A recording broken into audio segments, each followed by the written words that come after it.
반갑습니다. 서양 철학사 15번째 시간입니다. 오늘부터는 저와 여러분이 살고 있는 이 시대의 사조를 형성해왔던 현대 철학에 대해서 같이 생각해 보고자 합니다. 현대 철학을 7가지로 나누어서 생각해 보겠습니다. 첫 번째는 유물론적 방향이고, 두 번째는 비합리주의적 방향, 세 번째는 실존주의, 네 번째는 20세기 철학, 다섯 번째는 영리 철학입니다. 그리고 여섯 번째는 구조주의 철학, 일곱 번째는 포스트 구조주의 철학으로 생각해 보겠습니다.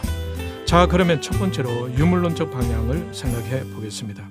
여러분, 유물론이란 어떤 것을 말하는 걸까요? 유물론이란 이 세계의 궁극적인 근본 요소를 물질로 보는 가치관이죠. 이 유물론적인 사고는 언제부터 시작되었을까요? 이미 고대 철학부터 시작되었죠. 죄로 인해 하나님을 떠난 인간은 이 세계를 존재하게 하는 근본을 물질로 보게 됩니다. 이미 여러분과 같이 생각했던 고대 철학의 자연 철학에서 다룬 부분이죠. 탈레스는 이 세계의 근본 물질을 무엇으로 보았습니까? 물로 보았죠. 모든 사물은 물에서 생겨 다시 물로 돌아간다고 했습니다. 아낙시메네스는 공기를 생명의 원천으로 보았으며 공기를 신적 존재와 같은 것으로 여겼습니다. 그리고 헤라클레이토스는 만물의 근원을 불로 보았습니다. 이처럼 고대 철학에서부터 유물론적인 사고가 시작된 것입니다. 이랬던 사상이 아테네기 철학에 와서는 물질이 아닌 인간이 만물의 척도다라고 프로타고라스가 주장합니다. 철학의 대상이 물질에서 인간 자신으로 바뀌게 되는 것을 볼 수가 있겠죠.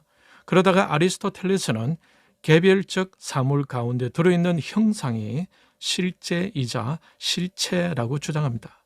중세 철학에 들어와서는 토마스 아퀴나스가 아리스토텔레스의 철학을 받아들이면서 인간 중심적인 문을 활짝 열어두게 됩니다. 이러한 사상이 근세 철학의 휴머니즘에 영향을 미치면서 더욱더 사람을 위주로 하는 사상으로 굳어져 가죠. 그러다가 진화론과 경험론에 의해 오직 경험되어진 과학적 지식을 만물의 근원으로 주장하게 됩니다. 그러면서 하나님의 계시와는 점점 멀어져 갔고 인간 이성 중심의 사고의 방향으로 더욱 굳어져 갔습니다. 그 후 헤겔의 정반합 철학의 과정을 거치다가 현대 철학에 와서는 확고한 유물론적인 방향이 확립됩니다.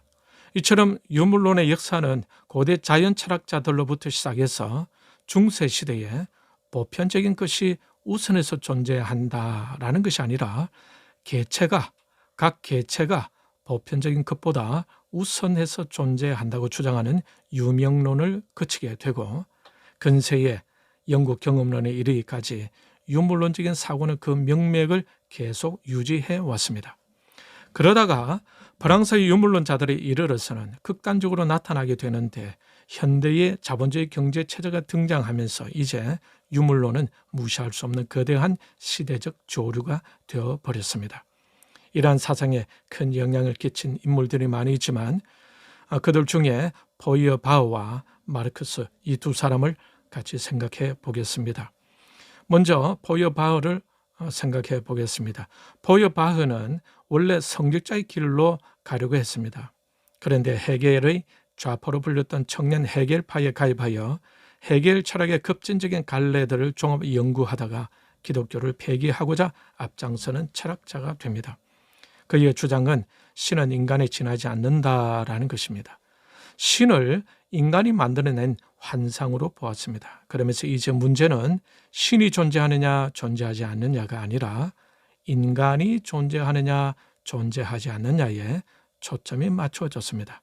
왜냐하면 신이란 인간이 믿고 싶어서 만들어낸 것이기 때문이라는 거죠. 이것이 포이어바흐가 주장하는 것입니다. 그리고 그는 인간학이란 추상적인 관념론의 입장이 아니라 구체적인 유물론의 입장이어야 한다고 주장을 했습니다. 두 번째, 칼 마르크스에 대해서 같이 생각하겠습니다. 여러분이 잘 아실 마르크스는 스스로 헤겔에 충실한 제자다라고 말하고 다닐 만큼 헤겔 철학의 핵심적인 부분, 특히 변증법적 사상을 따랐습니다. 그런데 마르크스는 헤겔의 관념론적인 경향은 반대하면서 헤겔의 관념론을 오직 유물론적 바탕 위에 세우고자 했습니다. 마르크스는 독일에서 변호사의 아들로 태어났어요.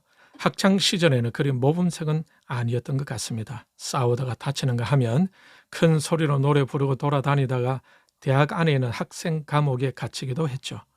23살에는 철학 박사의 학위를 받고 대학 교수가 되려고 했으나 자신의 좌파적인 급진적 성향 때문에 좌절되자 기자 생활을 하게 됩니다. 그런데 자유기고가로 활동하는 동안 좌경적 부르주아 민주주의 사상을 표현하는 바람에 결국 당국의 신문 검열을 받고 파리로 망명합니다. 나중에 프랑스에서 마저 쫓겨난 마르크스는 벨기에의 브뤼셀로 가서 17명의 회원을 모아 세계공산당을 창당합니다. 마르크스는 이런 주장을 하죠. 종교는 대중의 아편에 불과하다라고 말입니다. 고대 철학자 프로타고라스는 만물의 척도는 인간이라고 주장했었고, 베이컨은 자연에 대한 지식의 근원을 오직 인간 스스로의 경험 속에서만 찾으려고 했죠. 그만큼 인간 자체의 중요성이 부각되고 있었던 겁니다. 이러한 사상이 현대 철학에 와서는 인간은 물질이다라고 마르크스 주의자들에 의해 주장되어졌는데, 그러다가 그들은 기존의 관념적인 철학을 허물고 물질인 인간 중심으로 새로운 체계를 세우려고 애를 씁니다. 인간은 자신들을 위해 종교를 만들었지만 그 종교 신에 의해 압도당하고, 인간은 자신의 안전을 위해 법률을 만들었지만 그 법률에 의해 질식당하고 있으며, 자유와 행복을 위해 만들어 놓은 국가는 마치 자기의 목적이 따로 있는 것처럼 국민들을 위해 군림한다는 것입니다. 결국 인간은 자기가 만든 상품, 종교, 법률, 국가 등 모든 것으로부터 소외당하고 있다고 마르크스는 주장합니다. 상당히 일리가 있는 주장을 펼치고 있었던 것 같아요. 그런데 1990년대 초에 공산주의 국가 소련이 붕괴되면서 공산주의 허상을 보게 되었음을 우리는 잊지 말아야 할 것입니다. 마르크스가 태어나기 전에 영국의 경제적 상황은 약 1760년부터 시작된 산업혁명으로 인해 산업이 매우 발전된 상태였고, 1800년대에는 자본주의 말기 증세를 보이며 많은 문제점들이 드러나고 있던 시기였습니다. 저임금 노동이나 분유자와 어린이의 노동 착취, 기계화로 인한 수많은 실업자의 발생, 단순 노동으로 인한 인간성 상실 등과 같은 많은 문제점들이 드러나고 있었습니다. 이러한 것들을 마르크스가 보게 된 거죠. 그러자 마르크스는 오직 자본주의 사회를 무너뜨려야만 인간 행복이 가능하다고 믿게 되었고, 이러한 그의 사상은 변정법적 유물론에 기초한 혁명적 이론으로 표출되게 됩니다. 초기 마르크스주의는 노동자들에게 계급의식을 심어주어 혁명에 동참하게 하였습니다. 그런데 그럼에도 불구하고 어느 순간부터 공산주의는 더 이상 확산되지 않았습니다. 마르크스가 죽은 후 이것에 대한 의문을 갖고 1920년대에 새로운 마르크스주의가 등장하게 되는데, 이것을 신마르크스주의라고 부릅니다.